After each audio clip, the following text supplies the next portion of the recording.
सर्वात मुख्य गोष्ट म्हणजे चित्रपट नुसता बनवून उपयोग नसतो, तो लोकांपर्यंत पोहोचला पाहिजे आणि तुम्ही त्याची पूर्ण तयारी केलेली आहे मला दिसते. कारण चित्रपट लोकांपर्यंत पोहोचायला आपल्याला प्रमोशन करावं लागतं आणि ते प्रमोशनची ही सुरुवात आहे. तेव्हा तुमचे गिरीजी आहेतच बसलेले, कारण त्यांनी माझ्या बऱ्याच चित्रपटांचे प्रीमियर्स हँडल केलेले आहेत. I know it very well. माझी खात्री आहे you are in the right hands आणि तुमचा चित्रपट लोकांपर्यंत पोचेल आणि एकदा पोचला ना का आवडणारच. तेव्हा सर्वांचं विशेष अभिनंदन, सर्व कलाकारांचं अभिनंदन आणि wish you all the best. आणि पोस्टर सुद्धा एकदम उत्कृष्ट झालेला आहे. एखाद्या इंग्लिश पिक्चरचा पोस्टर वाटतो मला. असं वाटते हॉलिवूडची फिल्म येते.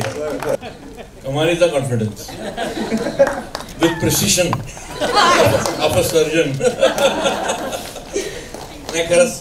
आणि मुख्य म्हणजे ना तुमचं आणखीन एक अभिनंदन म्हणजे 26 नोव्हेंबर काय आहे हे लोकांना कळलं पाहिजे. ते तुम्ही मग अशी म्हणाला, निलेश म्हणाले, तर I think that is very important. तर 26 नोव्हेंबर हा संविधान दिन आहे आपला आणि तो संविधान दिन 15 ऑगस्ट सारखाच साजरा झाला पाहिजे, 26 जानेवारी सारखाच साजरा झाला पाहिजे. हे तुम्ही सांगताय ते फार महत्त्वाचं आहे.